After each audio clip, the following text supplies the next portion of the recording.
আসসালামু আলাইকুম। আমি কামরুল হাসান আছি তোমাদের সাথে। সবাইকে স্বাগতম আমার এই রসায়ন ক্লাসে। আজকে আমি আলোচনা করব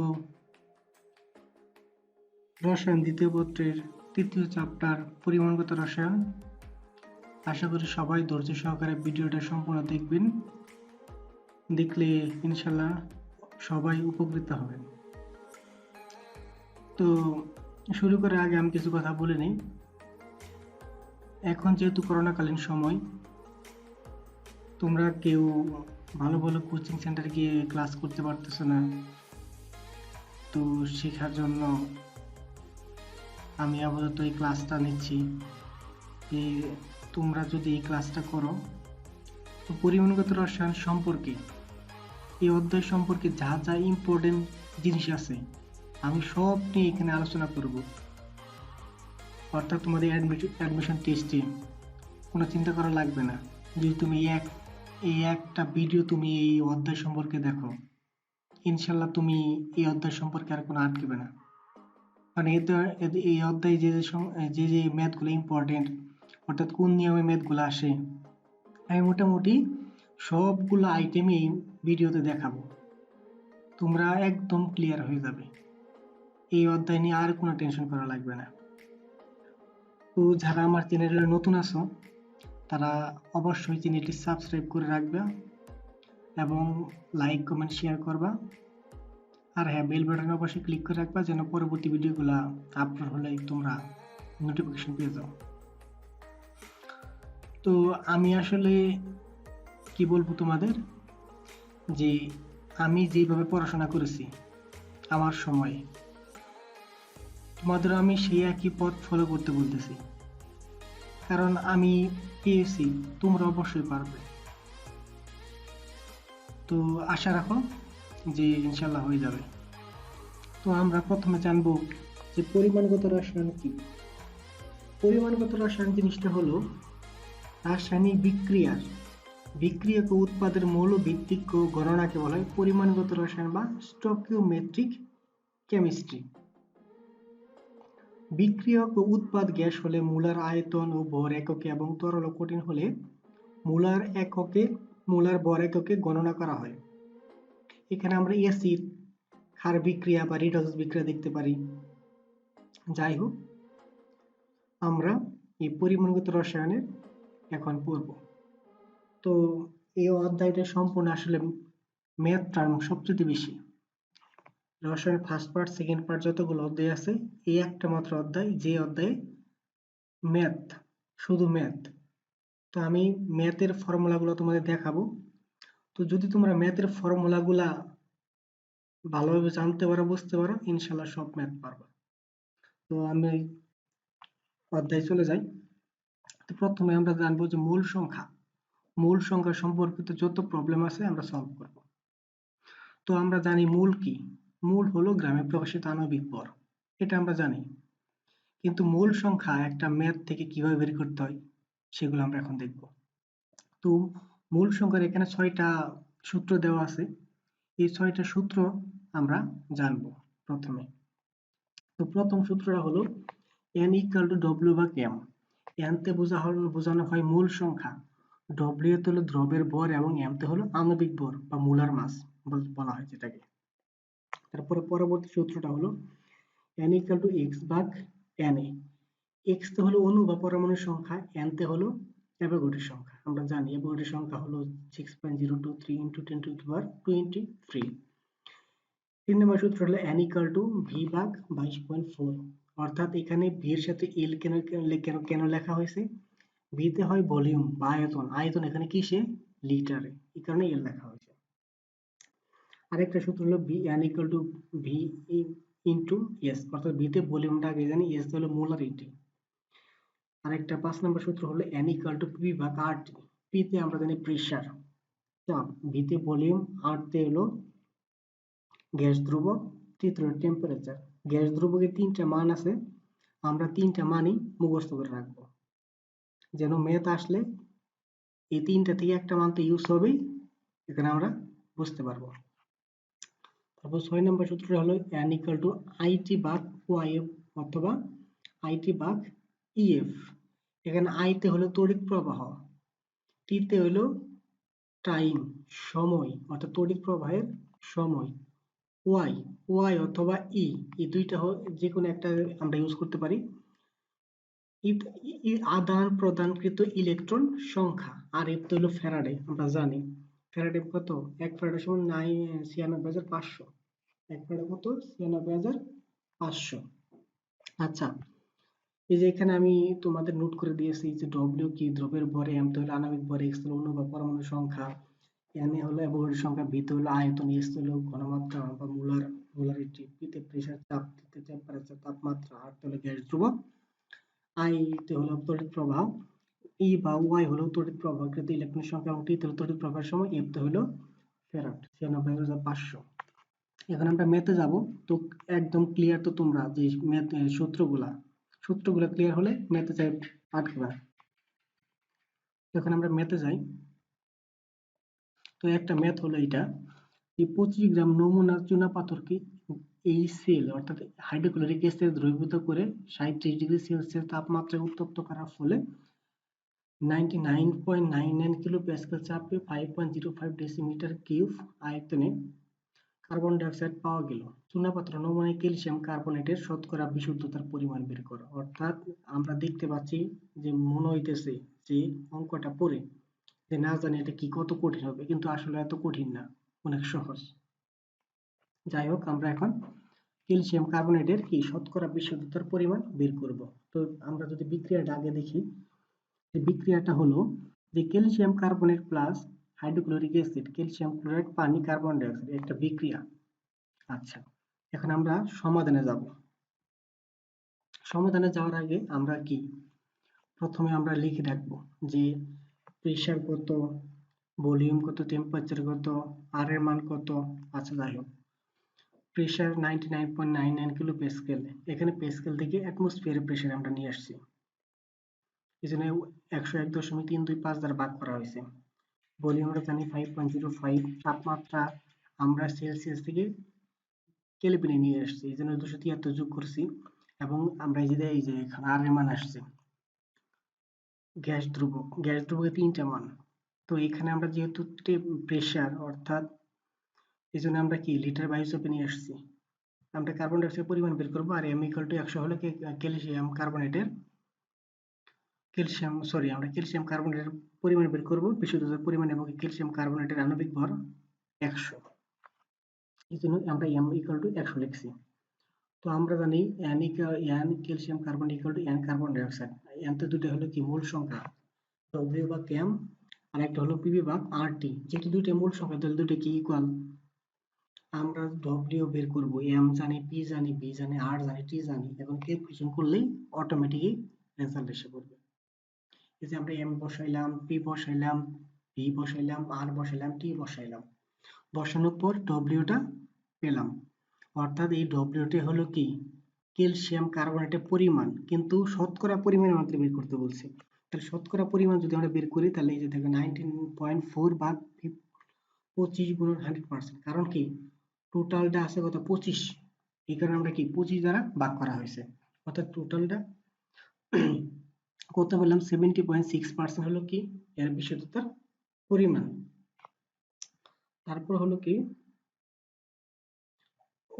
এইটা আমরা এই সিস্টেম করতে পারি যে 25 গ্রামে 19.4 গ্রাম পাই, তাহলে 1 গ্রামে কত, 100 গ্রামে কত, তাহলে কত 77.6 গ্রাম। আই হোপ এই ম্যাথটা তোমরা সবাই অনেক ভালোভাবে বুঝছো। তো এই ম্যাথটা যদি পারো তাহলে পরবর্তী ম্যাথ গুলো তুমি পারবা ইনশাআল্লাহ। আচ্ছা, এখন যদি আমি পরবর্তী ম্যাথে যাই, পরবর্তী ম্যাথে এখন দেখব যে পরবর্তী ম্যাথটা হলো কি, চুনাপাথরের একটি নমুনায় 96% ক্যালসিয়াম কার্বনেট আছে, লঘু হাইড্রোক্লোরিক অ্যাসিডে 150 গ্রাম চুনাপাথর দ্রবীভূত করে আদর্শ উষ্ণতা ও চাপে কত লিটার কার্বন ডাই অক্সাইড পাওয়া যাবে, অর্থাৎ কত লিটার কার্বন ডাই অক্সাইড আমরা পাবো সেটাই হিসাব করব। তো এখানে ক্যালসিয়াম কার্বনেটের পরিমাণ ডব্লিউ আমরা বের করবো, প্রথমে 150 গুণন 96 ভাগ 100, কারণ 96% এর জন্য কি টোটালটা পেলাম কত 100, 44 গ্রাম এবং m সমান 100 আমরা জানি এবং কার্বন আয়তন B বের করব। তাহলে এই যে n কার্বন ডাই অক্সাইড, ক্যালসিয়াম কার্বনেট, n কার্বন ডাই অক্সাইড, তুমি এখানে বিক্রিয়া দিতে পারো নাও দিতে পারো, কোনো প্রবলেম নেই। সূত্র জানি W ভাগ M ইকুয়াল টু V ভাগ 22.4 লিটার। যেহেতু এখানে লিটার আসে জন্য আমরা এই সূত্রটা ইউজ করতেছি। আমরা W জানি, M জানি, V টা বের করব, 22.4 তো জানাই আছে। অর্থাৎ টোটাল এখানে আমরা V কত পাচ্ছি ক্যালকুলেশন করে 32.256 লিটার। অনেক ইজি একটা ম্যাথ। তোমরা যদি সূত্রগুলো মনে রাখতে পারো তাহলে ইনশাআল্লাহ সব ম্যাথই পারবে। আচ্ছা, নেক্সট পরবর্তী ম্যাথটা হলো 150টি স্বাক্ষর দিলে একটি গ্রাফাইট পেন্সিলের 15 মিলিগ্রাম খরচ হয়। প্রতিটি স্বাক্ষরে কতটি কার্বন পরমাণু ব্যয় হয়, এটা আমাদের বের করা লাগবে। তো বের করব, নো প্রবলেম। তো প্রথম হলো 150টি স্বাক্ষর দিলে খরচ হয় 15 মিলিগ্রাম। তাহলে একটা স্বাক্ষর দিলে খরচ হয় এত মিলিগ্রাম। মিলিগ্রাম থেকে কি আমরা গ্রামে নিয়ে আসছি। তাহলে ডব্লিউ পেলাম, এম 12 জানি কার্বনের আণবিক ভর, এন এ জানি অ্যাভোগাড্রো সংখ্যা, এক্স এ আমরা কি বের করব, অনেক ইজি। দেখো NC1 equal to NC2, অর্থাৎ এখানে একটা NC1 W ভাগ M, NC2 X ভাগ Na, ওই মূলের ওই সূত্রগুলাই জাস্ট ইউজ করা হয়েছে। আমরা W জানি, M জানি, M হলো কার্বন 12, অর্থাৎ কি কার্বন আণবিক ভর 12, X আমরা বের করবো, অ্যাভোগাড্রো সংখ্যা তো জানি, অর্থাৎ X এর মান কত পেলাম 5.019 into 10 to the 18, অর্থাৎ এটাই হলো কি একটা স্বাক্ষরে কার্বন পরমাণু খরচ হবে কতগুলা, এতটি। অর্থাৎ একটা স্বাক্ষরে এতটি কার্বন পরমাণু আমরা খরচ করতে পারি। নেক্সট মেথে যাব, ইনশাআল্লাহ এটা বুঝছো সবাই। আচ্ছা, আমি যে ম্যাথগুলো দেখালাম সেগুলো হলো মোল সম্পর্কিত সমস্যা। এখন আমরা নতুন সমস্যায় যাচ্ছি, সেটা হলো ঘনমাত্রা। ঘনমাত্রার ক্ষেত্রে যদি আমরা বের করতে পারি তাহলে শতকরা হিসাব আছে, এখানে মোলারিটি আছে, নরমালিটি আছে, পিপিএম আছে।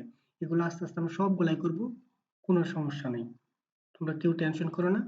ইনশাল্লাহ এই ভিডিওর পরে তোমরা যদি ভিডিওটা সম্পূর্ণ দেখতে পারো, তোমরা এই অধ্যায়ে যা যা আছে সব ইনশাল্লাহ পারবে। আচ্ছা, যাই হোক, শতকরা হিসাবের ক্ষেত্রে আমরা চারটা জিনিস দেখি, ডব্লিউ ভাগ ডব্লিউ, ডব্লিউ ভাগ বি, ভি ভাগ বি, ভি ভাগ ডব্লিউ। এই চারটা নিয়মের মাধ্যমে আমরা কি শতকরা হিসাবগুলা বের করি। তো এখানে আমরা আমাদের লক্ষ্য রাখতে হবে, আমরা জানি লসাগু গসাগুর ক্ষেত্রে কি লব সবসময় উপরে থাকে, ভগ্নাংশের ক্ষেত্রে হর সবসময় নিচে থাকে।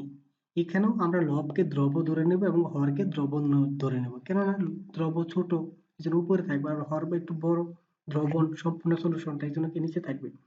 আর ডব্লিউ দ্রব হলো কি গ্রামে, আর এবং কি ভলিউম তো হলো লিটার, এর আগে আমরা লিটারে বের করেছি, এখন আমরা মিলি লিটার দিকে যাব।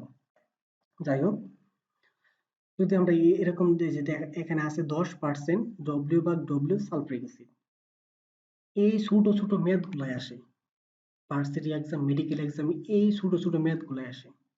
কিন্তু ওই যে প্রথমে যে বড় ম্যাথ দেখালাম, ওই বড় ম্যাথ গুলা ইঞ্জিনিয়ারিং পরীক্ষাগুলোতে আসে। দেখো ডব্লিউ ভাগ ডব্লিউ, অর্থাৎ ডব্লিউ এখানে দ্রব এবং ডব্লিউ কি দ্রবণ, অর্থাৎ দুইটি কি গ্রামে প্রকাশ করা হবে। এই কারণে আমরা লিখছি যে 100 গ্রাম দ্রবণে আছে 10 গ্রাম সালফিউরিক অ্যাসিড। ঠিক আছে। আচ্ছা, পরেরটা যদি চাই 10% ডব্লিউ ভাগ বি সালফিউরিক অ্যাসিড। এই যে এখানে দেখো ডব্লিউ ভাগ বি, অর্থাৎ ডব্লিউ গ্রাম, বি কি লিটার, সো 100 ml দ্রবণে আছে 10 গ্রাম সালফিউরিক অ্যাসিড। এই ছোট ছোট জিনিসগুলাই অনেকে ভুল করবে, এই ভিডিও দেখার পরেও ভুল করবে। তো সবাই সাবধান যে এই ছোট ছোট জিনিসগুলো যাতে তুমি ভুল না করো। আচ্ছা, যাই হোক, আমরা এখন জানবো মোলারিটি কি। মোলারিটির সংখ্যাটা দেখি, যদি মোলারিটি তো 1 লিটার দ্রবণে, 1 লিটার দ্রবণে কোনো দ্রবের যত মূল দ্রবীভূত থাকবে তাকে ওই মূলে মোলারিটি বলা হয়। আমি আবার বলছি, 1 লিটার দ্রবণে কোনো দ্রব্যের যত মূল দ্রবীভূত থাকবে তাকে ওই দ্রবণের মোলারিটি বলা হয়। মোলারিটিকে আমরা এস দ্বারা প্রকাশ করি, এস ইকুয়াল টু এন ভাগ ভি, অথবা লিখতে পারি এন ইন্টু 1 ভাগ বি, এটা লিটারে লিখতে পারি। অর্থাৎ মোলারিটিকে আমরা কি এস দ্বারা প্রকাশ করি, আর এন হলো কি মূল সংখ্যা, বি তো আয়তন, এটা আমরা জানি ভলিউম। আচ্ছা, এখন আমরা পরের জিনিস যদি দেখি, পরের ম্যাথটা হলো যে 60 ml দ্রবণে 5.0 × 10^12 হাইড্রোক্লোরিক অ্যাসিডের অণু বিদ্যমান, উক্ত দ্রবণের ঘনমাত্রা কত হবে? অনেক ইজি একটা ম্যাথ। আচ্ছা, x এ হলো 5.02 × 10^12 সরি, এবং v তে ভলিউম হলো, ভলিউম দেখো, ভলিউম এখানে 60 ml, 60 ml এখানে আমরা লিটারে প্রকাশ করছি, এখানে 10⁻³ গুণ করা হয়েছে। এবং n এ আমরা জানি কি অ্যাভোগাড্রোর সংখ্যা 6.023 × 10⁻23।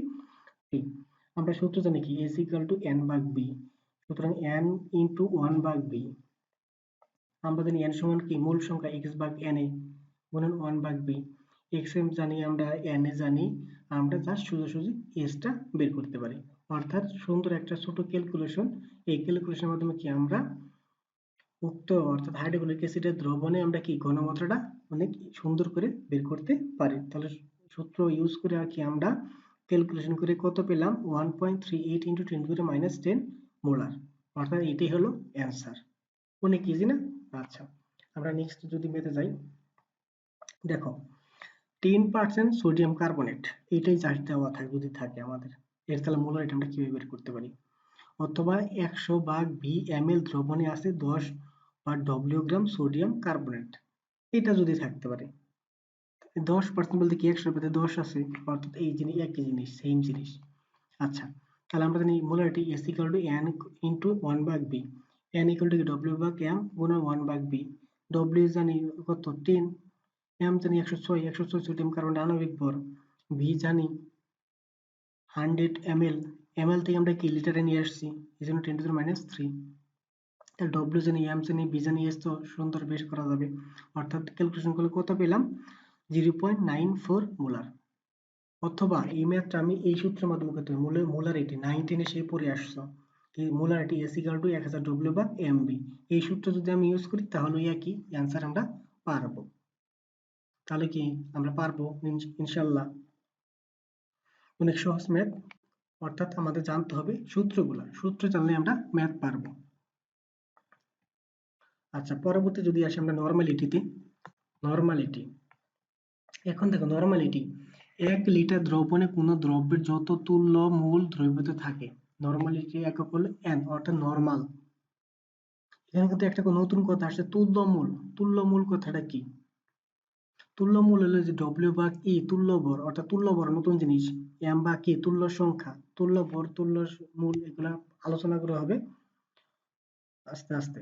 আচ্ছা, প্রথমে জানি মুলার ভর। মুলার ভর আমরা জানি 1 মোলার, সেমি মানে অর্ধেক 0.5, ডেসি মানে কি 10, অর্থাৎ 10 দ্বারা একেরে ভাগ, একেরে 10 দ্বারা ভাগ করলে 0.1 মোলার পাই আমরা। অর্থাৎ এই ডেসি, মোলার, এইটা বা সেমি মোলার, এগুলো আমরা ল্যাবে সাধারণত ব্যবহার করি। আর একটা জানি যে কেমিস্ট্রি মানে ল্যাব, অর্থাৎ কেমিস্ট্রি সাবজেক্টে পুরো ল্যাব নির্ভর। আর সেন্টি মানে কি 0.001 মোলার। আচ্ছা, যদি আমরা অ্যাসিডের তুল্য মূল বের করি তাহলে কি কি করতে হবে? প্রতিস্থাপনের হাইড্রোজেনের সংখ্যা, অর্থাৎ অ্যাসিডের যে হাইড্রোজেন থাকবে, যেমন হাইড্রোক্লোরিক অ্যাসিড ধরি, হাইড্রোক্লোরিক অ্যাসিডে কি হাইড্রোজেন একটা, অর্থাৎ একটা সংখ্যা। যদি সালফিউরিক অ্যাসিড ধরি তাহলে কি হাইড্রোজেন দুইটা। আর যদি ক্ষারের ক্ষেত্রে চিন্তা করি তাহলে কি OH মূলকের সংখ্যা, অর্থাৎ সোডিয়াম হাইড্রোক্সাইড OH আছে সেটা। ধাতুর ক্ষেত্রে কি ধাতুর যোজনী। লবণের ক্ষেত্রে যদি চিন্তা করি তাহলে ক্যাটায়নের মোট চার্জ সংখ্যা, এই যে দেখো ক্যালসিয়াম ফসফেট, এখানে ক্যাটায়ন অর্থাৎ ক্যালসিয়াম 3 ফসফেট 2, অর্থাৎ 3 দুগুণে 6। এই যে সোডিয়াম কার্বনের তুল্য ভর 53, কিভাবে 53 হলো? সোডিয়াম কার্বনের আণবিক ভর আমরা জানি কত, 106, যেহেতু সোডিয়াম দুইটা আছে, এখানে 2, অর্থাৎ 53।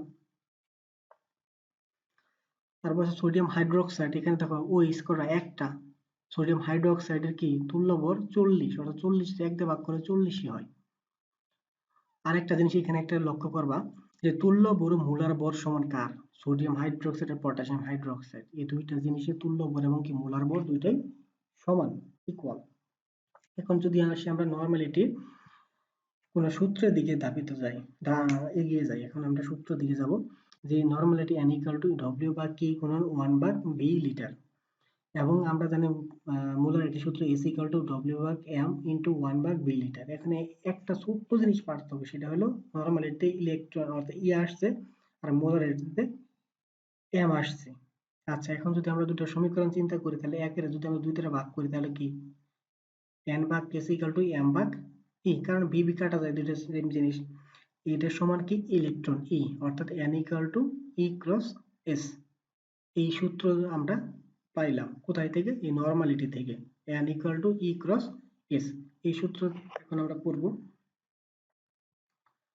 আচ্ছা, আমরা কি গেলাম, শতকরা গেল, আমাদের মূল সংখ্যা গেল, তারপরে নরমালিটি গেল, মোলারিটি গেল, এখন আসছে অম্লমিতি বা ক্ষারমিতি, যেটা টাইট্রেশন।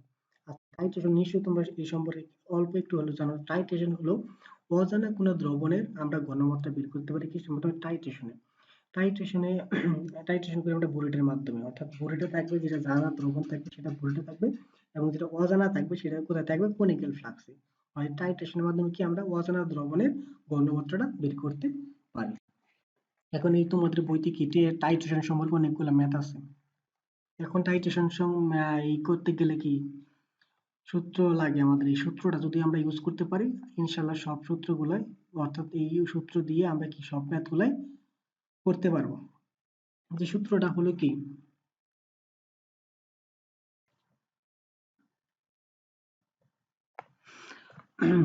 এখন যদি আমরা সূত্রটার দিকে যাই, সূত্র হলো n ক্রস c অ্যাসিড ক্ষারক equal to n cross c ক্ষার ধাতু লবণ বিজারক, অর্থাৎ বাম পাশে কি থাকবে? অ্যাসিড অথবা জারক, এবং ডান পাশে থাকবে কি? ক্ষার ধাতু লবণ বিজারক। ওই চারটা দিকে যে কোনো একটা বা দুইটা বা তিনটা যাই থাকুক থাকবে, আর বাম পাশে কি? অ্যাসিড ক্ষারক অথবা থাকবে। আচ্ছা, এখন যদি আমরা একটা ম্যাথে যাই, ম্যাথটা হলো এক টুকরা ম্যাগনেসিয়ামকে 20 ml 0.1 মোলার হাইড্রোক্লোরিক অ্যাসিড দ্রবণ দ্রবীভূত করা হলো। দ্রবণে অতিরিক্ত অ্যাসিডকে প্রশমিত করতে 7.5 ml 0.2 মোলার সোডিয়াম হাইড্রোক্সাইড দ্রবণের প্রয়োজন হলো। ম্যাগনেসিয়াম টুকরার ভর কত? অর্থাৎ ম্যাগনেসিয়াম টুকরার ভর কত আমাদের এটা এখান থেকে হিসাব করতে হবে। তো হিসাব করার আগে আমাদের প্রথমে বিক্রিয়াগুলো যদি আমি তাকাই, ম্যাগনেসিয়াম প্রথমে এই সেলের সাথে বিক্রিয়া করলে কি? ম্যাগনেসিয়াম ক্লোরাইড প্লাস হাইড্রোজেন উৎপন্ন করলো। তারপর হাইড্রোক্লোরিক অ্যাসিড প্লাস সোডিয়াম হাইড্রোক্সাইডের সাথে বিক্রিয়া করে সোডিয়াম ক্লোরাইড প্লাস পানি উৎপন্ন করলো, অর্থাৎ জাস্ট বিক্রিয়া। এখন আমি সূত্রটা লিখি, n ক্রস e HCl। এখন দেখো এখানে অ্যাসিড আমরা HCl ব্যবহার করছি, কিন্তু এখানে কোনো জারক নাই। তারপর দেখো n cross e sodium hydroxide, এখান থেকে সোডিয়াম হাইড্রোক্সাইড একটা ক্ষার, plus n cross e magnesium, অর্থাৎ কি? ধাতু। অর্থাৎ দেখো এসিড অথবা জারক এক পাশে এবং ক্ষার ধাতু লবণ বিজারক এইগুলা আরেক পাশে লিখতে হয়। যেহেতু এখানে সোডিয়াম হাইড্রোক্সাইড ম্যাগনেসিয়াম দুইটা ব্যবহার করা হয়েছে, এই জন্য আমরা প্লাস চিহ্ন দিয়েছি। এবং দেখো পরবর্তীতে এই যে n এখানে দেখো 20 ml ভাগ 1000, এই 1000 কিসের জন্য দেওয়া হয়েছে জানো? কারণ কি, এটা ml থেকে যদি আমরা লিটারের দিকে যাই, তাহলে কি 1000 ভাগ করতে হয় আমাদের। দেখো গুণন 0.1, 0.1 কিসে? যে মোলারিটি দেওয়া আছে, এবং গুণন 1 কিসের জন্য লেখা হয়েছে? ইলেকট্রন সংখ্যা, অর্থাৎ হাইড্রোক্লোরিক অ্যাসিডে অর্থাৎ একটা ইলেকট্রন আদান প্রদান হচ্ছে এখানে, ইকুয়াল টু দেখো n 7.5, এই দেখো 7.5 ml দেওয়া আছে, ভাগ করলে 1000, গুণন 0.2 মোলার এটা দেওয়া আছে, এবং গুণন 1 সোডিয়াম হাইড্রোক্সাইড একটা ইলেকট্রন আদান প্রদান হচ্ছে, প্লাস W ভাগ 24, এই W টি আমাদের বের করা লাগবে। এই W টি হলো কি? ম্যাগনেসিয়াম টুকরার ভর, এবং ম্যাগনেসিয়াম আমরা ভর কত জানি? 24, এবং গুণন 2 লেখা হচ্ছে কিসের কারণে? 2 টা হলো ম্যাগনেসিয়ামের যোজনী 2 ইলেকট্রন সংখ্যা। এখন দেখো এখানে আমরা যোগ বিয়োগ করে কি গুণ করে ভাগ করে একটা ডব্লিউ মান পেয়েছি, সেই ডব্লিউটা মানটা হলো 0.006 গ্রাম। এই 0.006 গ্রামই হলো ম্যাগনেসিয়াম টুকরার ভর। প্রথমে আমরা ম্যাথ দেখে আমাদের হওয়ার কিছু নাই, যে কারণ ম্যাথ দেখলে যত ম্যাথ বড় ম্যাথ হবে তত ইজি হবে, সমস্যা নাই। দেখো আমাদের যদি আমরা সূত্রটা যদি আমরা ক্লিয়ার ভাবে জানতে পারি, বুঝতে পারি, তাহলে কিন্তু এই ম্যাথটা অনেক শর্ট টাইমে করা পসিবল। কারণ কি, আমরা এই অ্যাডমিশন টেস্টে আমরা যে জিনিসটা চিন্তা করি যে কত কম সময়ে আমি অ্যান্সার করতে পারবো, এই জন্যই আমাদের এত শর্টকাট নিয়ম। যদি ওইখানে টাইম বেশি থাকলো থাকতো, তাহলে কি আমরা শর্টকাট চিন্তা করতাম? যেহেতু টাইম কম, এই জন্য কি টাইম কমের ভিতরে আমরা কত তাড়াতাড়ি একটা ম্যাথ শর্টকাটে করতে পারি। এই জন্য যারা শর্টকাটে সুন্দরভাবে করতে পারে তাড়াতাড়ি, তারাই ভার্সিটিতে চান্স পাবে ইনশাল্লাহ। কিন্তু যারা পারবে না তারা কিন্তু চান্স পাবে না। কারণ কি, তোমার একটা ম্যাথে তুমি 30 সেকেন্ড বা 40 সেকেন্ড সময় পাবা, এই সময়ের ভিতরে তোমাকে একটা ম্যাথ করতে হবে। তো সবাই সিরিয়াস হয়ে যাও। আচ্ছা, এখন আমরা যদি পরবর্তী ম্যাথের দিকে যাই, আচ্ছা, পরবর্তী আরেকটা ম্যাথ, এই যে দেখো, এই ম্যাথটা তোমাকে যদি দেওয়া হয় তুমি ভাববা না জানি কত বড় একটা ম্যাথ, কিন্তু আসলে তা না, ছোট একটা ম্যাথ। দেখো কিভাবে আমি সলভ করি। দেখো, ভেজালযুক্ত সোডিয়াম কার্বনেটের 1.881 গ্রাম পরে একটি নমুনাকে পানিতে দ্রবীভূত করে তার আয়তন 250 সেন্টিমিটার কিউব করা হলো। ওই দ্রবণের 25 সেন্টিমিটার কিউব m/10 মাত্রায় HCl এর 24.05 সেন্টিমিটার কিউব দ্রবণকে সম্পূর্ণরূপে প্রশমিত করে সোডিয়াম কার্বনেটের মধ্যে ভেজালের শতকরা পরিমাণ নির্ণয় করো। দেখো, ম্যাথটা কিন্তু অনেক বড় দেখাইতেছি, আমরা পারবো কিনা, পারবো, কিন্তু আসলে পারবো। দেখো, অনেক ছোট একটা ম্যাথ। এই ম্যাথ গুলো সাধারণত ইঞ্জিনিয়ারিং যে পরীক্ষাগুলো আছে, বুয়েট, রুয়েট, কুয়েট, সাস্ট, এইগুলাতে এই ম্যাথটা বেশি, এরকম ম্যাথ গুলো আসে। দেখো, প্রথমে যদি আমরা বিক্রিয়াটা লিখি, sodium carbonate plus HCl, sodium chloride পানি, কার্বন ডাইঅক্সাইড উৎপন্ন হলো। এখন সূত্রটা লিখি, N cross C, sodium carbonate equal to N cross C HCl।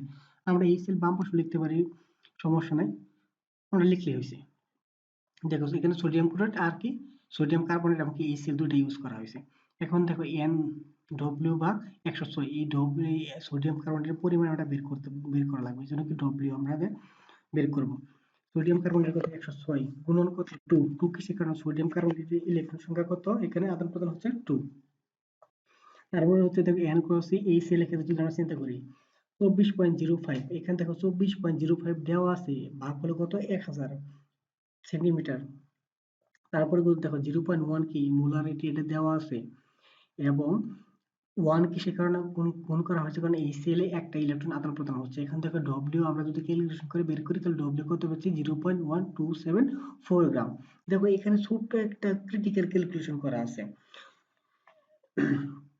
এটা দেখো, আমরা 25 ml এ অর্থাৎ 25 সেন্টিমিটার আমরা কত পাচ্ছি, 0.127, তাহলে 250 এ কত পাবো। দেখো, জাস্ট ঐকিক নিয়ম, 25 এ কত, একে কত, 250 এ কত, 250 এ বের করছি কত, 1.274, 1.274। তাহলে দেখো, টোটাল আমাদের দেওয়া আছে কত, এই যে 1.88, তাহলে আমরা টোটালটা পাচ্ছি কত, 1.88। আর পিওর অর্থাৎ শতকরা পিওর অর্থাৎ খাঁটি পাচ্ছি কত, 1.274। তাহলে ইমপিওর কত, ভেজাল কত, 0.67607, অর্থাৎ টোটাল থেকে পিওরটা বাদ দিলে আমরা কি ইমপিওরটা পাইতেছি। এখন বলছি শতকরা পরিমাণ, শতকরা পরিমাণ কি, টোটাল দ্বারা ভাগ করে তার সাথে কি 100 দ্বারা গুণ করলে কি আমরা ভেজালের শতকরা পরিমাণ, এই জন্য দেখো পাচ্ছি 0.607 কে 1.88 দ্বারা গুণ করে তার সাথে 100% করলে কি আমরা ভেজালের শতকরা পরিমাণটা পেয়ে যাচ্ছি। শতকরা পরিমাণটা হলো 32.27%। এটাই হলো কি সোডিয়াম কার্বনেটের শতকরা পরিমাণ, ভেজালের পরিমাণ। দেখো, ম্যাথটা দেখলে দেখা গেল অনেক বড় হবে, কিন্তু আসলে তা না।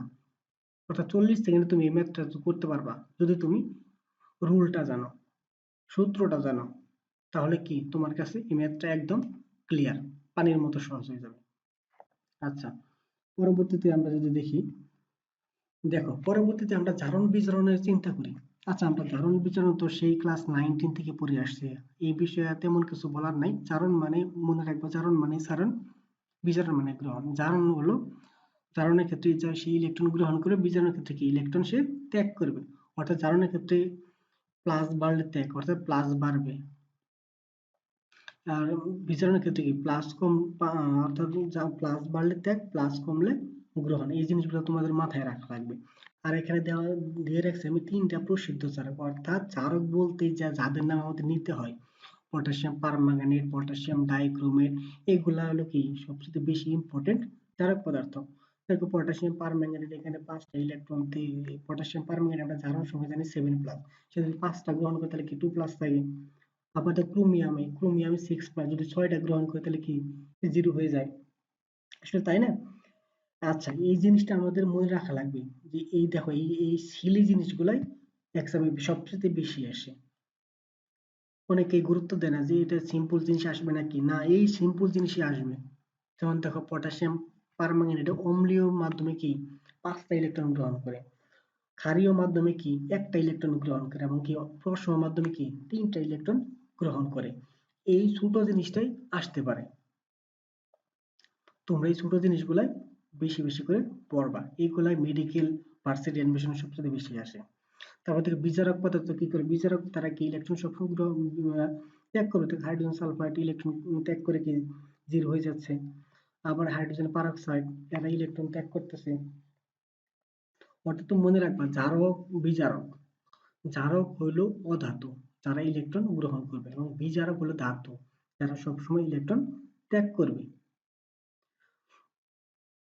এই যে দেখো এখানে একটা কথা লিখছি, যে জারক ও বিজারকের তুল্য সংখ্যা ইকুয়াল টু এক অণুতে জারণ মানের পরিবর্তন।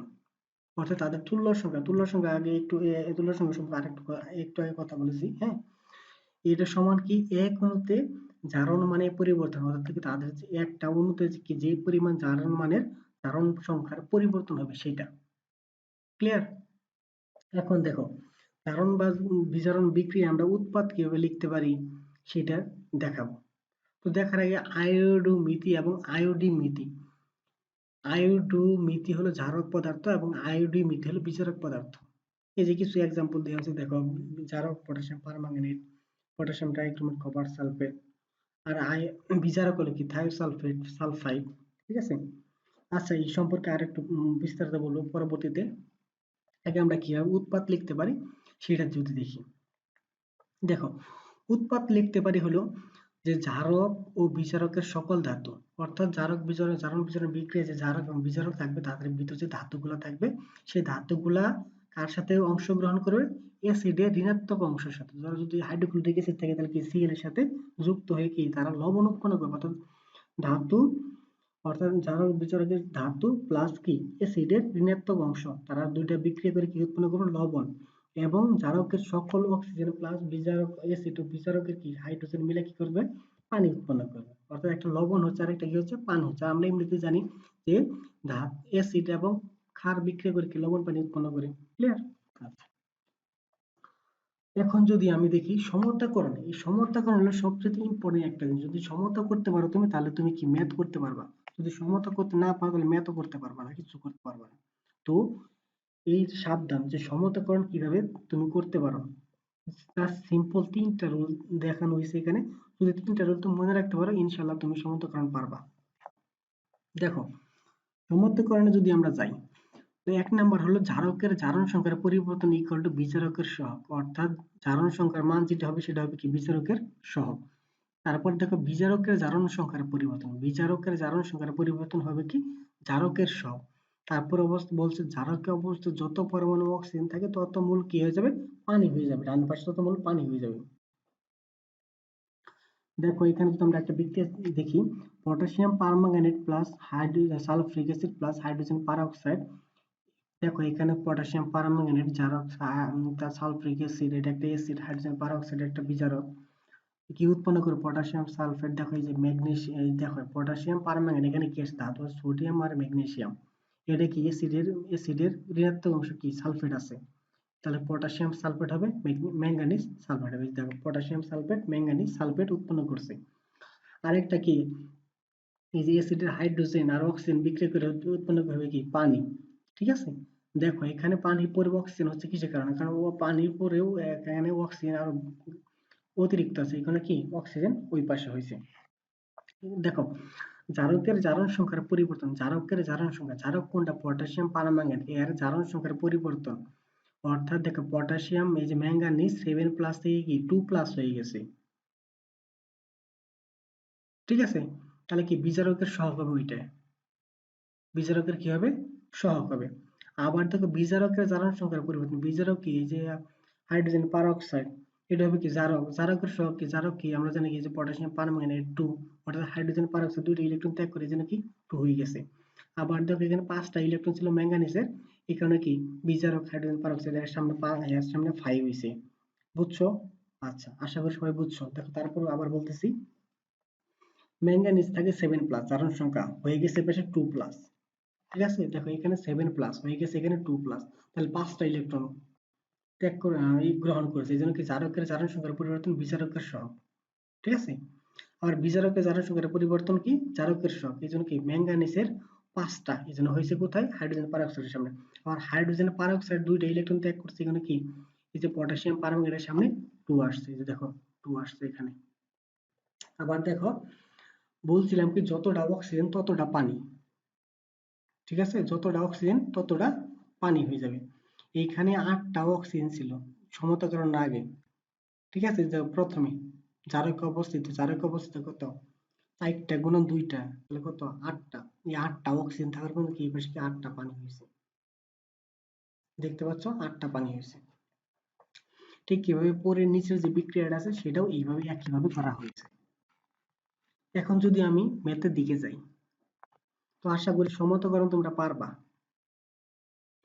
দেখো, লঘু সালফ্রিক অ্যাসিডে 1 টুকরা লোহার তার দ্রবীভূত আছে। দ্রবণটিকে সম্পূর্ণরূপে জারিত করতে 0.02 মোলার পটাশিয়াম পারম্যাঙ্গানেট দ্রবণের 98.5 সেন্টিমিটার কিউব লাগে। লোহার ওজন কত ছিল? আমি আবার করতেছি ম্যাথটা, অনেক ইম্পর্টেন্ট একটা ম্যাথ। লঘু সালফ্রিক অ্যাসিডে 1 টুকরা লোহার তার দ্রবীভূত আছে। দ্রবণটিকে সম্পূর্ণরূপে জারিত করতে 0.02 মোলার পটাশিয়াম পারম্যাঙ্গানেট দ্রবণে 98.5 সেন্টিমিটার কিউব লাগে। তার লোহার তারের অর্থাৎ লোহার তারটির ওজন কত ছিল আমাদের, এটা আমাদের কি করতে হবে, বের করতে হবে। দেখো, যদি আমরা একটা বিক্রিয়া আমরা যদি বিক্রিয়া দেখাই তাহলে কি, যে আয়রন প্লাস সালফ্রিক অ্যাসিড কি ফেরাস সালফেট হাইড্রোজেন, এই কারণে আমরা জানি কি ধাতু কি, এই যে অ্যাসিডের কি ঋণাত্মক অংশের সাথে যাবে ফেরাস সালফেট, ঠিক আছে। দেখো যে potassium permanganate sulphuric acid ferrous sulphate, দেখো এখানে যে পটাশিয়াম সালফেট হবে, ম্যাঙ্গানিজ সালফেট হবে, ঠিক আছে। তারপর দেখো যে ফেরাস সালফেট থেকে কি ফেরিক সালফেট হয়ে যাবে। আর দেখো যতটা অক্সিজেন থাকবে ততটা পানি, দেখো যে এখানে জারকে 4টা অক্সিজেন, সুতরাং এখানে 4টা পানি, ঠিক আছে। এইভাবে আমরা কি সমতা বিধান করতে পারি। দেখো যে পটাশিয়াম পারম্যাঙ্গানেট 5টা ইলেকট্রন এসে ফেরাস সালফেট 5 হয়েছে, ঠিক আছে। এইভাবেই আমরা কি সমতার নিয়ম করতে পারি। সমতা করার পরে কি, তারপরে ম্যাথ এমনিতে হয়ে যাবে। n ক্রস e জারক equal to n cross e বিজারক। এখানে জারক দেখো পটাশিয়াম পারম্যাঙ্গানেট, বিজারক কি ফেরাস সালফেট, ফেরাস সালফেটে কি আয়রন, ঠিক আছে, আয়রন হয়েছে আয়রন 2 প্লাস। আমাদের দেখো পটাশিয়াম পারম্যাঙ্গানেট এখানে কত হয়, যে দেওয়া আছে 98.5 98.5 0.02 মোলার গুণন 5, কারণ কি 5টা ইলেকট্রন আদান প্রদান হয়। তারপর দেখো ডব্লিউ বা 55.85, আমরা জানি 55.85 হলো কি আয়রনের আণবিক ভর গুণন 1। দেখো এখানে আয়রন 2 প্লাস ছিল, এখানে আয়রন 2 প্লাস, এখান থেকে আয়রন 3 প্লাস হয়ে গেছে, এখানে কি একটা ইলেকট্রন নিয়ে গেছে, এখানে আমরা কি 1 এর সাথে গুণ করছি। দেখো ক্যালকুলেশন করে আমরা ডব্লিউ কত পাচ্ছি, 0.5474 গ্রাম, অর্থাৎ এইটি হলো লোহার তারের ওজন।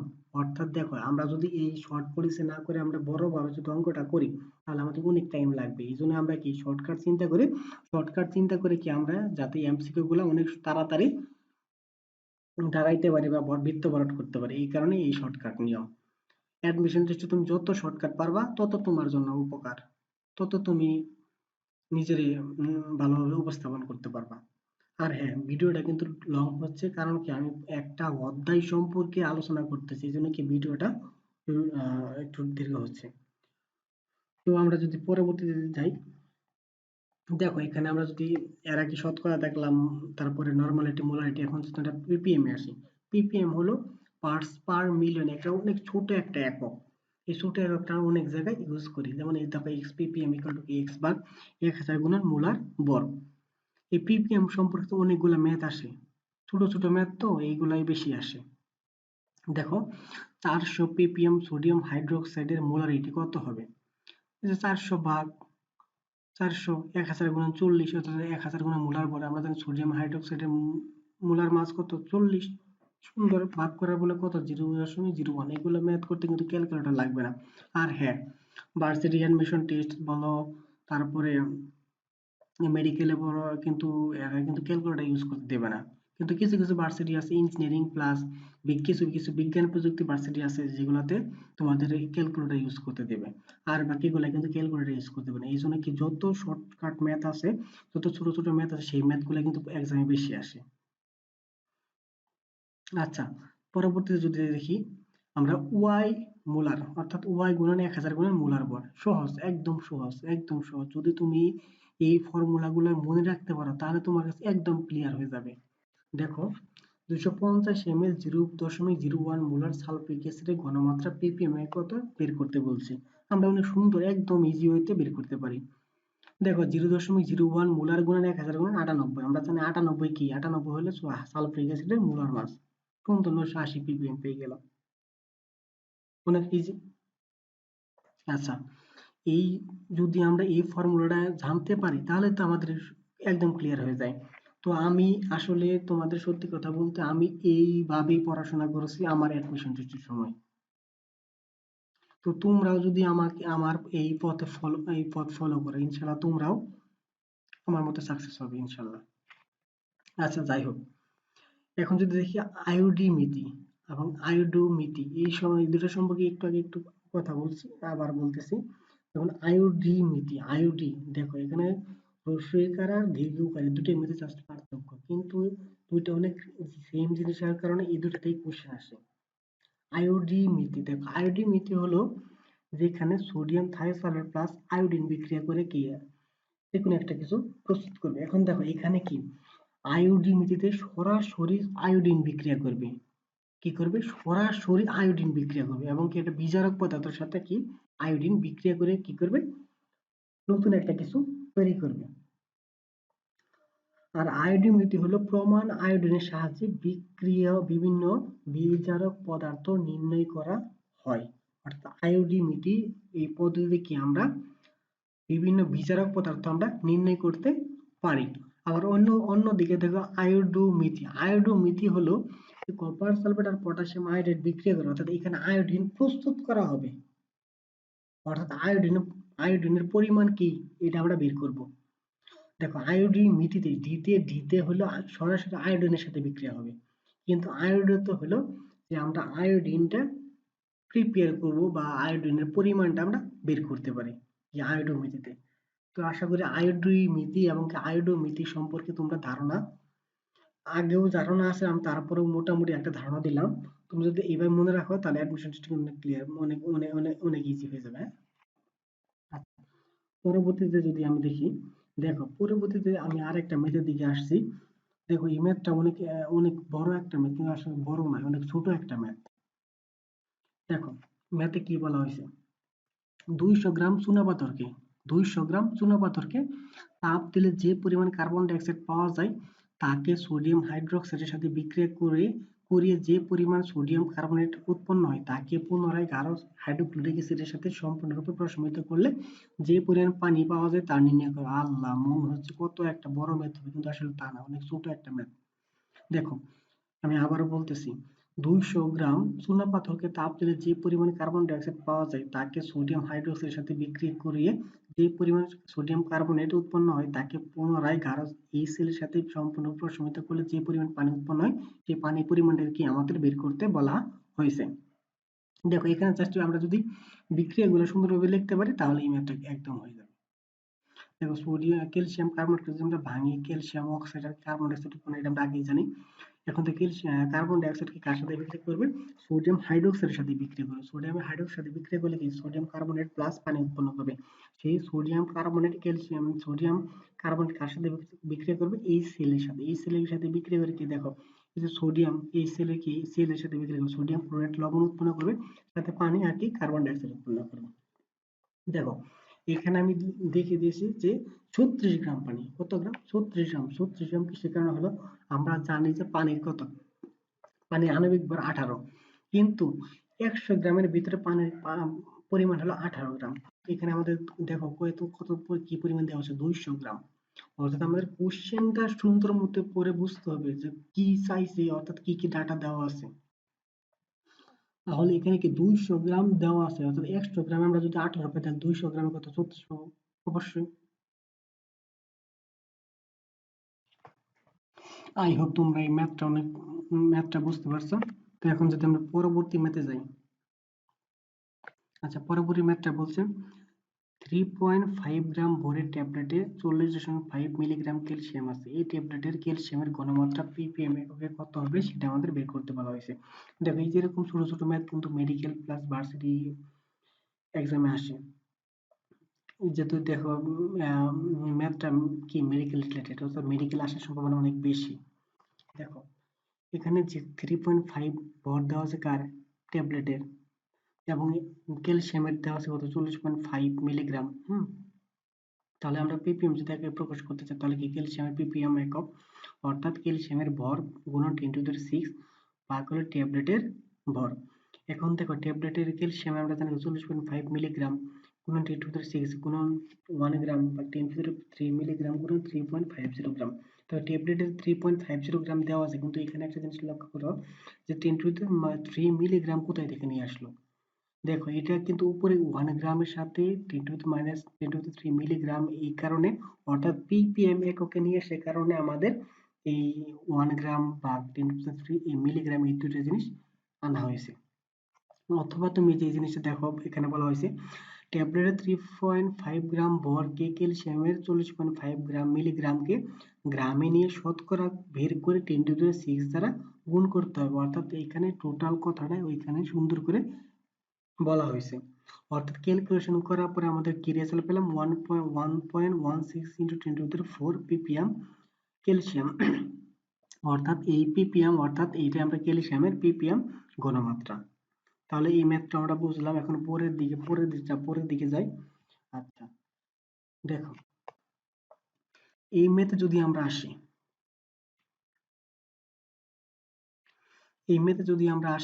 এই ম্যাথটা অনেক ইম্পর্টেন্ট একটা ম্যাথ, কিন্তু একটু কঠিন একটা ম্যাথ।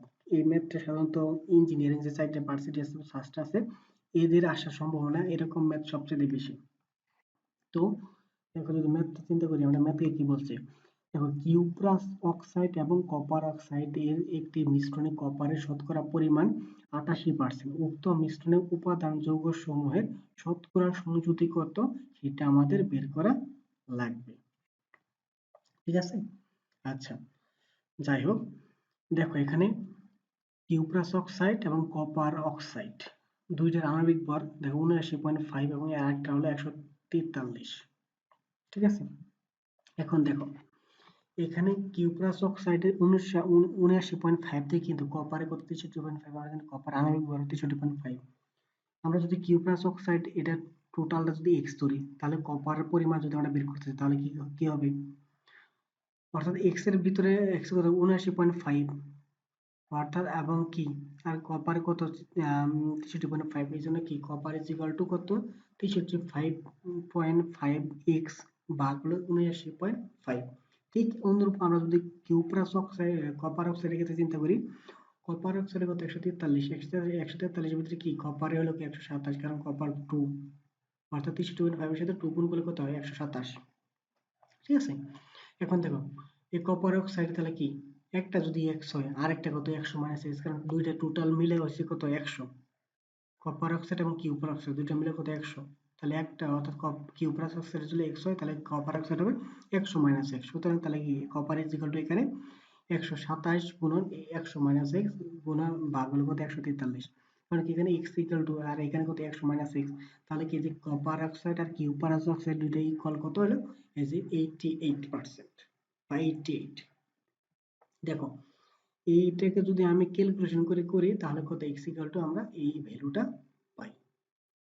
দেখো এখানে একটু ঝামেলা আছে, কারণ এখানে দুইটা কাছাকাছি একটা ভ্যালু আমরা পেয়েছি। হ্যাঁ, তো এইভাবে যদি আমরা করি তাহলে কি আমরা এই ভ্যালুটা পাবো, অর্থাৎ x এর একটা মান পাবো, অর্থাৎ আমরা কি শতকরা সংযুতি আমরা কি বের করতে পারবো। তো আশা করি ম্যাথটা তোমরা বুঝছো। হ্যাঁ, তাহলে আমরা পরবর্তী ম্যাথে দিকে যাই। আচ্ছা পরবর্তী ম্যাথটা হলো দেখো যে একজন ডায়াবেটিক রোগীর রক্তে গ্লুকোজের ঘনমাত্রা 15 মিলিমোল পার লিটার হলে উক্ত ঘনমাত্রাকে মিলিগ্রাম পার ডেসিলিটার এককে প্রকাশ করে। এই যে দেখো এই ছোট একটা ম্যাথ, এইগুলো ম্যাথ কিন্তু মেডিকেল প্লাস ভার্সিটি এক্সামে আসে বেশি।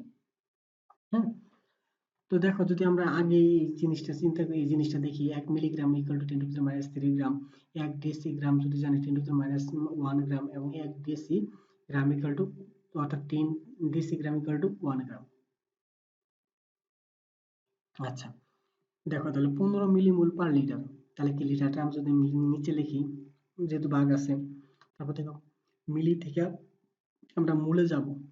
দেখো মিলি থেকে কোথায় গেলাম, মূলে মিলি বলতে 10⁻³ গুণ করা হয়েছে, এবং দেখো 1 লিটার সমান কি 10 ডেসিলিটার লিখতে পারি। কত 10 ডেসিলিটার। কেমন? আচ্ছা এখন দেখো পরবর্তীতে 15 গুণ 10⁻³ দেখো মূল থেকে কিসে গেলাম, গ্রামে। আমরা জানি মূল হলো কি, মূল হলো গ্রামে প্রকাশিত আণবিক ভর। তাহলে মূল থেকে যখন গ্রামে আসবে তখন আণবিক ভরটা গুণ হবে। আমরা জানি গ্লুকোজ আণবিক ভর কত, 180, এই জন্য 180 গুণ করা হয়েছে। আচ্ছা, তারপর 10 ডেসিলিটার। তারপরের লাইনে দেখো 15 ইন্টু 10⁻³ 180, ঠিক আছে। এখন দেখো গ্রাম থেকে মিলিগ্রাম, মিলিগ্রামে যেহেতু আসলাম এই জন্য কি 100 দ্বারা গুণ করা হয়েছে, ভাগ 10 ডেসিলিটার। সুতরাং এটাকে ভাগ করলে 270 মিলিগ্রাম পার ডেসিলিটার আমরা পেয়ে গেলাম। দেখো এই ক্যালকুলেটর ইউজ, এই ম্যাথটা ইউজ করতে গেলে কিন্তু তোমাদের কি ক্যালকুলেটর ইউজ করতে দেবে না, কারণ ছোট একটা ম্যাথে তোমার তো ক্যালকুলেটর এমনিতে ইউজ করতে দেবে না, কারণ মেডিকেল প্লাস ভার্সিটি অনেক ভার্সিটি আছে যেগুলোতে কি ক্যালকুলেটর ইউজ করতে না। এই কারণে এই ম্যাথগুলা ইম্পর্টেন্ট, এই ম্যাথ ছোট ছোট ম্যাথগুলো আসে। তোমরা একটা লক্ষ্য করবা অ্যাডমিশন টেস্টে যে জিনিসটা ফলো করবা সবচেয়ে, সেই জিনিসটা হলো যদি তোমরা কোনো জিনিস দেখো বইতে, তাহলে সেটা দেখো যে এমন যদি হয়, যদি উদাহরণ এবং যদি কোনো বৈশিষ্ট্য থাকে, তোমরা এই জিনিসগুলো লক্ষ্য রাখবা। যদি উদাহরণ এবং বৈশিষ্ট্য, এইগুলো কিন্তু অনেক ইম্পর্টেন্ট, এই জিনিসগুলোই আসে এক্সামে সবচেয়ে বেশি। উদাহরণ এবং বৈশিষ্ট্য, মেডিকেল প্লাস বলো ভার্সিটি বলো, এই পরীক্ষাগুলোতে উদাহরণ প্লাস বৈশিষ্ট্য আছে, এইগুলো তোমরা খুব ভালোভাবে লক্ষ্য করবে, কারণ এইগুলাই বেশি আসে, উদাহরণ প্লাস বৈশিষ্ট্য। আচ্ছা, আমরা পরে চলে যাই। আচ্ছা দেখো, এখানে আমরা আলোচনা করব প্রাইমারি স্ট্যান্ডার্ড পদার্থ, সেকেন্ডারি স্ট্যান্ডার্ড পদার্থ। হ্যাঁ, আচ্ছা প্রাইমারি স্ট্যান্ডার্ড পদার্থগুলো কি বা এদের বৈশিষ্ট্যগুলো কি, আমরা প্রথম বৈশিষ্ট্যগুলো জানবো। দেখো, প্রাইমারি স্ট্যান্ডার্ড পদার্থ হলো ওইগুলা যেগুলা বিশুদ্ধ অবস্থায় পাওয়া যায়, অর্থাৎ পরিবেশে আমরা কি বিশুদ্ধ অবস্থায় ওই পদার্থগুলা পাবো। এবং বলছে কি দ্রবণের ঘনমাত্রা পরিবর্তন হয় না, অর্থাৎ কি এগুলো যদি আমি রেখে দিই তাহলে কি দ্রবণের ঘনমাত্রা কোনো পরিবর্তন হবে না। তারপর হলো কি কার্বন ডাই অক্সাইড ও অক্সিজেন দ্বারা কি এগুলো আক্রান্ত হবে না, অর্থাৎ এগুলো পদার্থ কি বায়ুর কার্বন ডাই অক্সাইড আছে, অক্সিজেন আছে, এগুলোর সাথে কোনো বিক্রিয়া করবে না। এগুলো যেমন এক্সাম্পল যদি আমরা দেখি, দেখো সোডিয়াম কার্বনেট, পটাশিয়াম ডাইক্রোমেট, এই যে অক্সালিক অ্যাসিড, এগুলো সবগুলা কি প্রাইমারি স্ট্যান্ডার্ড পদার্থ। আরেকটা জিনিস আমরা এগুলা কিভাবে মনে রাখতে পারি প্রাইমারি স্ট্যান্ডার্ড পদার্থ কোনগুলা, দেখো এদের সবগুলাতে কি সি থাকবে, যদি সি থাকে তাহলে এগুলো হলো কি প্রাইমারি স্ট্যান্ডার্ড পদার্থ। কি থাকবে, নোট দেখো সি উপস্থিত থাকবে। দেখো সোডিয়াম কার্বনেটে সি আছে, পটাশিয়াম ডাইক্রোমেটে সি আছে, অক্সালিক অ্যাসিডে কি তিনটার ভিতরে সি আছে। তাহলে যদি আমরা এবার মনে রাখতে পারি প্রাইমারি স্ট্যান্ডার্ড কোনগুলা, এক্সাম্পল হলো যাদের মধ্যে সি আছে। ক্লিয়ার? তাহলে কি প্রাইমারি স্ট্যান্ডার্ড আমরা জানতে পারবো যে এগুলা কি বিশুদ্ধ অবস্থায় পাওয়া যায়, দ্রবণে ঘনমাত্রা পরিবর্তন হয় না, তারপরে কি কার্বন ডাই অক্সাইড অক্সিজেন দ্বারা আক্রান্ত হয় না, এগুলো হলো কি প্রাইমারি স্ট্যান্ডার্ড পদার্থ। হ্যাঁ, দেখো প্রাইমারি স্ট্যান্ডার্ড পদার্থ আমরা কোথায় ব্যবহার করি, আয়তনিক বিশ্লেষণে। আয়তনিক বিশ্লেষণে আমরা কি প্রাইমারি স্ট্যান্ডার্ড পদার্থগুলো ইউজ করে থাকি সাধারণত, এই ব্যবহার কিন্তু আসতে পারে। তারপর দেখো সেকেন্ডারি স্ট্যান্ডার্ড পদার্থ। সেকেন্ডারি স্ট্যান্ডার্ড পদার্থ হলো যে বায়ুর উপাদান দ্বারা আক্রান্ত হয়, সময়ের সাথে ঘনমাত্রা পরিবর্তন হয়, কার্বন ডাই অক্সাইড অক্সিজেন দ্বারা আক্রান্ত হবে। অর্থাৎ সেকেন্ডারি পদার্থ কি, এগুলা কি সময়ের সাথে সাথে ঘনমাত্রা পরিবর্তন হয়েছে, অর্থাৎ কি অ্যাকচুয়াল যেটা আছে সেটি আমরা পাবো না, অর্থাৎ কি এরা পরিবর্তিত হয়ে যাবে। যেমন পদার্থগুলা কি কি, potassium permanganate, sulphuric acid, sodium hydroxide, HCL, এগুলাই হলো কি সেকেন্ডারি স্ট্যান্ডার্ড পদার্থের উদাহরণ। আমি আবার বলতেছি, potassium permanganate, sulphuric acid, sodium hydroxide, HCL, এগুলো হলো কি সেকেন্ডারি স্ট্যান্ডার্ড পদার্থ। হ্যাঁ, আচ্ছা এখান থেকে এখানে একটা কথা মনে রাখবা, আমরা জানি প্রাইমারি স্ট্যান্ডার্ড পদার্থ কোনগুলো, যেগুলোর ভিতরে কার্বন আছে, কার্বন বলতে সি আছে, কিন্তু সেকেন্ডারি স্ট্যান্ডার্ড পদার্থ একটা, এটা হলো এইচসিএল, এইটা বাদে সবগুলার কি একটার ভিতরে সি নাই। শুধু এই জিনিসটাই দেখো, এই জিনিসটাই কিন্তু এইটাই কিন্তু মিস্টেক করে সবাই, যে সি আছে বিদায় প্রাইমারি স্ট্যান্ডার্ড পদার্থ বলে দেয়, আসলে কিন্তু তা না। এই সিএলটা হলো কি সেকেন্ডারি স্ট্যান্ডার্ড পদার্থ। এই ছোট ছোট জিনিসগুলাই ভুল করে, এই ছোট ছোট জিনিসগুলাই আসে। আচ্ছা, তো তোমরা ভুল করবে না। হ্যাঁ, তোমরা ক্লিয়ার হয়ে যাবে, তোমরা ধরে ফেলবে যে জিনিসটা। দেখো তারপর হলো নির্দেশক। নির্দেশক কি, নির্দেশকটা আসলে আমরা টাইট্রেশন যখন করি তখন আমরা টাইট্রেশনের নির্দেশক ইউজ করি। হ্যাঁ, তো যাই হোক ওইদিকে আর বেশি গেলাম না। তো নির্দেশকের ক্ষেত্রে আমরা দেখো তীব্র অ্যাসিড এবং তীব্র ক্ষার যখন আমরা ইউজ করি তখন আমরা সেইখানে সেই বিক্রিয়াতে আমরা যে কোনো নির্দেশক আমরা ইউজ করতে পারি। হ্যাঁ, তারপর যদি দেখো তীব্র অ্যাসিড এবং মৃদু ক্ষার, তীব্র অ্যাসিড এবং মৃদু ক্ষার, এটি ভালোভাবে লক্ষ্য করবে কারণ এখান থেকে এমসিকিউ আসবে। তীব্র অ্যাসিড এবং মৃদু ক্ষার, তীব্র অ্যাসিড এবং মৃদু ক্ষারের ক্ষেত্রে মিথাইল অরেঞ্জ বা মিথাইল রেড, মিথাইল অরেঞ্জ বা মিথাইল রেড এই দুটো থেকে যে কোনো একটা আমরা নির্দেশক ব্যবহার করে থাকি। তারপরে আছে দেখো মৃদু অ্যাসিড এবং তীব্র ক্ষারের বিক্রিয়ায় আমরা কি ফেনফথ্যালিন একটা আছে নির্দেশক আছে, এটি ব্যবহার করে থাকি। আমি আবার বলতেছি দেখো তীব্র অ্যাসিড এবং মৃদু ক্ষারের ক্ষেত্রে মিথাইল অরেঞ্জ মিথাইল রেড, মৃদু অ্যাসিড এবং তীব্র ক্ষারের ক্ষেত্রে ফেনফথ্যালিন। আচ্ছা, আর এটা হলো মৃদু মৃদু মৃদু অ্যাসিড বনাম মৃদু ক্ষারের ক্ষেত্রে আমরা কোনো নির্দেশক ইউজ করি না, উপযুক্ত নির্দেশকই নাই। এখন দেখো এখানে যে মিথাইল অরেঞ্জ মিথাইল রেড গুলো কি, এগুলো হলো দুর্বল ক্ষার এবং ফেনফথ্যালিন হলো কি একটা দুর্বল অ্যাসিড, ঠিক আছে। দেখো এবং কি এদের একটা পিএইচ ভ্যালু আছে, ওই নির্দিষ্ট ভ্যালুতে গিয়ে তারা কি একটা আউটপুট দেয়। যেমন যখন তীব্র অ্যাসিড এবং তীব্র ক্ষারে যখন আমরা অজানা দ্রবণকে পেয়ে যাবো অর্থাৎ কি তাহলে একটা নির্দিষ্ট কালার শো করে, হ্যাঁ তোমরা হয়তো টাইট্রেশন করেছো। দেখো ওই সময় পিএইচ কত হবে 7, তীব্র অ্যাসিড এবং তীব্র ক্ষারের ক্ষেত্রে প্রশমন বিন্দুর পিএইচ কত হবে 7। আবার দেখো তীব্র অ্যাসিড এবং মৃদু ক্ষার, তীব্র অ্যাসিড এবং মৃদু ক্ষারের হলো পিএইচ হলো 5.27, আরেকটা হলো মৃদু অ্যাসিড এবং তীব্র ক্ষারের ক্ষেত্রে পিএইচ হলো 8.80। এই ভ্যালুগুলো তোমরা মনে রাখবা। আরেকটা জিনিস নির্দেশকের ক্ষেত্রে যে তাদের একটা কালার রেঞ্জ আছে, এই কালার এই রেঞ্জের ভিতরে এই কালার প্রদর্শন করে বা এই কালারের এই রেঞ্জের ভিতরে এই কালার প্রদর্শন করে। তোমরা ওইটা যদি পারো বই থেকে একটু পড়ে নিও, কারণ ওইটা বেশি ইম্পর্টেন্ট না, যদি আসে তাহলে হয়তো ঝামেলা হয়ে যাবে। এই জন্য কি তোমরা ওই ভ্যালুগুলো একটু দেখে নিবা, হ্যাঁ। দেখো আরেকটা জিনিস আমি উল্লেখ করে দিয়েছি যে ট্রাইট্রেশনের সময় জানা দ্রবণকে ট্রাইট্যান্ট বলা হবে, এবং আমরা জানি জানা দ্রবণটা কি সবসময় পুরোটা থাকে, এবং অজানা দ্রবণকে ট্রাইট্যান্ট বলে, অর্থাৎ টো আর ডোর ভিতরে জাস্ট পার্থক্য। আবার আমরা জানি অজানা দ্রবণকে আমরা কি কনিক্যাল ফ্লাক্সের ভিতরে রাখি। তাহলে ট্রাইট্যান্ট কি যেটা জানি, আর এবং অজানা যেটা সেটা কি ট্রাইট্যান্ট, অর্থাৎ যেটা আমরা কনিক্যাল ফ্লাক্সে রাখি। দেখো এখন একটা আমি অন্য নতুন একটা টপিক নিয়ে আলোচনা করব, সেটা হলো অম্লের ক্ষারকতা এবং কি ক্ষারের অম্লতা। এই জিনিসটা অনেক ইম্পর্টেন্ট, এই চ্যাপ্টারের ভিতরে সবচেয়ে বেশি ইম্পর্টেন্ট হলো এই অম্লের ক্ষারকতা এবং কি ক্ষারের অম্লতা। কেননা এই সম্পর্কে অনেকগুলা এমসিকিউ আসে, মেডিকেল প্লাস বলো, মেডিকেল বলো, ভার্সিটি বলো, এইগুলা এই ইয়াগুলা কোশ্চেন গুলো আসে। দেখো ক্ষারীয় অম্লতা হলো অ্যাসিড কত মোল সোডিয়াম হাইড্রোক্সাইড প্রশমিত করতে পারে সেইটার পরিমাণে হলো অম্লের ক্ষারকতা। যেমন দেখো ইসিএল হাইড্রোক্লোরিক অ্যাসিড, হাইড্রোব্রোমাইড, তারপরে নাইট্রিক অ্যাসিড, এরা কি এক ক্ষারকীয় অ্যাসিড, কারণ এদের কি একটা করে সোডিয়াম হাইড্রোক্সাইডের সাথে বিক্রিয়া করে। তারপর দেখো sulphuric acid, carbonic acid, phosphorus acid, হ্যাঁ এগুলো হলো দ্বিক্ষারীয় অ্যাসিড। আরেকটা হলো ফসফরিক অ্যাসিড, হলো ত্রিক্ষারীয় অ্যাসিড। এই যে দেখো H3PO3 এবং H3PO4 দুটো কিন্তু সেম জিনিস, মানে কাছাকাছি, হ্যাঁ এই জিনিসটা তোমরা ভুল করবা। সাধারণত সবাই এই সহজ জিনিসগুলাই ভুল করে। H3PO3 হলো দ্বিক্ষারকীয় অ্যাসিড এবং H3PO4 হলো ত্রিক্ষারীয় অ্যাসিড।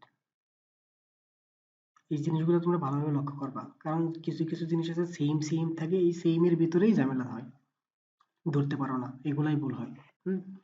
পরবর্তী যদি আমরা দেখি, দেখো পরবর্তী হলো ক্ষারের অম্লতা। ক্ষারের অম্লতা হলো ক্ষার বা ক্ষারকের প্রতি মোল এক ক্ষারকীয় অ্যাসিড এই সেলের মতো এই সেলের কত মোলকে প্রশমিত করে উহার উপর ভিত্তি করে ক্ষার বা ক্ষারকের অম্লতা নির্ণয় করা হয়। আমি আবার বলতেছি, ক্ষার বা ক্ষারকের প্রতি এক মোল একক ক্ষারকীয় অ্যাসিড এই সেলের কত মোলকে প্রশমিত করে উহার উপর ভিত্তি করে ক্ষার বা ক্ষারকের অম্লতা নির্ণয় করা হয়। যেমন দেখো তোমরা sodium hydroxide, potassium hydroxide, ammonium hydroxide, এগুলো কি এক অ্যাসিডীয় ক্ষার। আবার দেখো sodium carbonate, magnesium hydroxide, calcium hydroxide, এগুলো হলো কি দ্বি অ্যাসিডীয় ক্ষার। কেননা দেখো যে আমি একটা বিক্রিয়া লিখছি, সোডিয়াম কার্বনেট কি এই সেলের সাথে বিক্রিয়া করতে সোডিয়াম ক্লোরাইড বা কার্বন ডাই অক্সাইড আর পানি উৎপন্ন করতেছে, তাই না।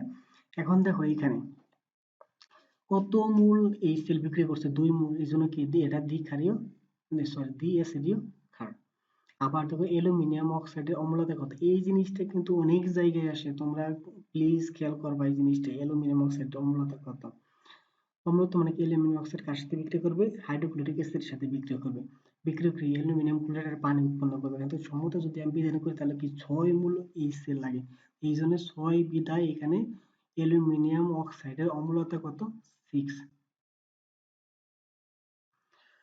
বুঝতে পারছেন নিশ্চয়ই? হ্যাঁ, এখন যদি আমরা একটা সমস্যা দেখি, সমস্যা হচ্ছে দেখো একটি রোগীর রক্তে গ্লুকোজের পরিমাণ গ্লুকোমিটারে 10 মিলিমোল পার লিটার হলে ppm ম্যাথকে প্রকাশ করতে হবে। আবার এই অঙ্কটা অনেক ছোট একটা ম্যাথ, অনেক ইম্পর্টেন্ট, কিন্তু বি সিরিয়াস। এই ছোট ছোট ম্যাথ গুলা কিন্তু আসে পরীক্ষার ভিতরে। দেখো জাস্ট 10 গুণন 180 আর 1800 ppm, 10 তো দেওয়া 10 তো দেওয়াই আছে। এবং কি আমরা যদি চিন্তা করি যে 180 হলো কি গ্লুকোজের আণবিক ভর, জাস্ট দুটো গুণ করে দিলে হয়ে গেল, গ্লুকোজের আণবিক ভর কত 180। আচ্ছা, এখন আমরা পরবর্তী টপিকে চলে যাই। দেখো এখন আমরা যে ম্যাথটা সম্পর্কে আলোচনা করবো, এই ম্যাথটা কিন্তু ভার্সিটিতে আসেই, 100% এই ম্যাথ গুলো আসে। তুমি প্রিভিয়াস ইয়ার কোশ্চেন গুলো যদি চিন্তা করো, তাহলে যদি দেখো, তাহলে দেখবে যে এই রিলেটেড ম্যাথ আসেই। দেখো আরেকটা, তার আগে আমি একটা কথা, ছোট একটা কথা বলে নিই। বাষ্প ঘনত্ব সম্পর্কেও আসে, কারণ কি এখানে যেহেতু পরিমাণ কত নিয়ে আলোচনা করা হয়েছে, তাহলে বাষ্প ঘনত্ব কথাটাও এখানে আসে, কিন্তু বইতে এই সম্পর্কে তেমন কিছু লেখা নাই। তো বাষ্প ঘনত্ব যদি আমি চিন্তা করি, তাহলে বাষ্প ঘনত্ব হলো আণবিক ভর বাষ্প ঘনত্বের দ্বিগুণ। এই জিনিসটা তোমরা মনে রাখবে আপাতত। এই জিনিসটা যদি মনে রাখো, তাহলে কি এই রিলেটেড ম্যাথ আসলেও তোমরা পারবা। দেখো আমি আগে সূত্রটা দেখাবো তোমাদের। সূত্রটা হলো কি m1 ভাগ m1 ইকুয়াল টু m2 ভাগ m2। হ্যাঁ, তোমরা যদি এই সূত্রটা মনে রাখতে পারো, তাহলে কিন্তু তোমরা কি ম্যাথ গুলা ইজি ভাবে করতে পারবা। এই যে ম্যাথটা যদি তুমি এই সূত্রটা যদি মনে রাখতে পারো, তাহলে কিন্তু ম্যাথটা তুমি করতে পারবা।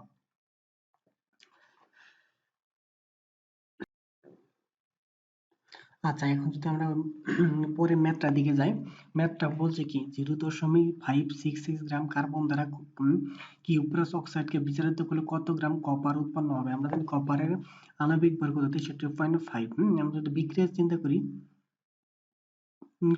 Cuprous oxide plus carbon equal to কত, কার্বন মনোক্সাইড প্লাস কপার। এটা জাস্ট বিক্রিয়া দেখাইছে, বিক্রিয়া তুমি দেখাইতে পারো, নাও দেখাইতে পারো, কোনো প্রবলেম নাই। হ্যাঁ, দেখো এখানে M M one M one, হ্যাঁ, প্রথমে আমরা কার্বন এটা চিন্তা করি, আমি পরেরটাকে কিউপ্রাস অক্সাইড চিন্তা করি, হ্যাঁ, বা কপার চিন্তা করি।